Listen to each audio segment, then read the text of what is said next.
സംസ്ഥാനത്ത് മഴക്കെടുതിയിൽ ഇതുവരെ 25 മരണം. 4 പേർക്കായി തെരച്ചിൽ തുടരുന്നു. 52 വീടുകൾ പൂർണ്ണമായും 565 വീടുകൾ ഭാഗികമായും തകർന്നു. ഇടുക്കിയിലും കോട്ടയത്തുമാണ് ഏറ്റവും കൂടുതൽ വീടുകൾ തകർന്നത്.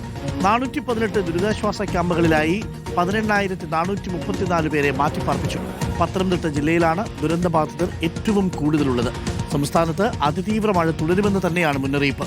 8 ജില്ലകളിൽ റെഡ് അലർട്ടും 4 ജില്ലകളിൽ ഓറഞ്ച് അലർട്ടും 2 ജില്ലകളിൽ യെല്ലോ അലർട്ടും പ്രഖ്യാപിച്ചിട്ടുണ്ട്. ചന്ദ്ര സജുവുണ്ട് കൂടുതൽ വിവരങ്ങളുമായി.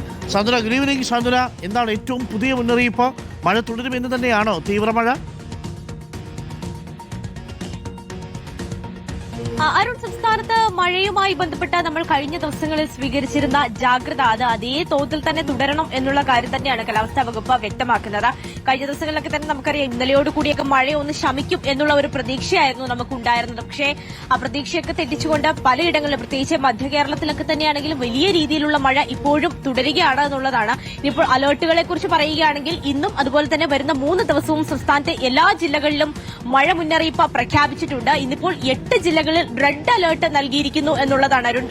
വിവിധ ഇടങ്ങളിൽ അതിശക്തമായ മഴയും അതുപോലെ തന്നെ ചില ഇടങ്ങളിൽ തീവ്രമഴയും ഒക്കെ ഉണ്ടാകാനുള്ള സാധ്യതയുണ്ട് എന്നാണ് ഇപ്പോൾ കാലാവസ്ഥാ വകുപ്പ് ഇതുമായി ബന്ധപ്പെട്ട് വ്യക്തമാക്കിയിരിക്കുന്നത്. ഇനിയിപ്പോൾ അലർട്ടുകളെ കുറിച്ച് നോക്കുകയാണെങ്കിൽ പത്തനംതിട്ട, കോട്ടയം, ഇടുക്കി, എറണാകുളം, കോഴിക്കോട്, വയനാട്, കണ്ണൂർ, കാസർഗോഡ് ഇത്രയും ജില്ലകളിലാണ്, 8 ജില്ലകളിലാണ് റെഡ് അലർട്ട് പ്രഖ്യാപിച്ചിരിക്കുന്നത്. അതുപോലെ തന്നെ ആലപ്പുഴ, തൃശൂർ, മലപ്പുറം, പാലക്കാട് ഈ ജില്ലകളിൽ ഓറഞ്ച് അലർട്ടും പ്രഖ്യാപിച്ചിട്ടുണ്ട്.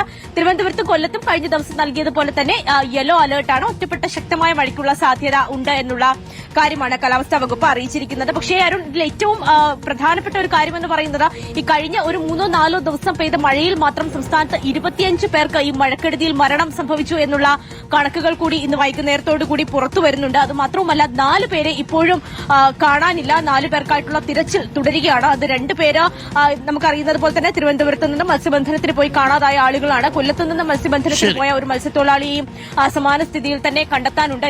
ഇവർക്കൊക്കെ വേണ്ടിയുള്ള തിരച്ചിൽ നടക്കുന്നെങ്കിലും ഇതുവരെയും കണ്ടെത്താനായിട്ടില്ല എന്നുള്ളതാണ് അരുൺ. എന്തായാലും ഈ പറഞ്ഞതുപോലെ തന്നെ ജാഗ്രത തുടരണം. മത്സ്യത്തൊഴിലാളികളും ഈ മാസം 6 വരെ മത്സ്യബന്ധനത്തിന് പോകരുത് എന്നുള്ള ഒരു അറിയിപ്പ് കൂടി ഇപ്പോൾ പുറത്തു വന്നിട്ടുണ്ട്. Thank you. സാന്ത്വന സജുവാണ് വിവരങ്ങൾ നൽകിയത്.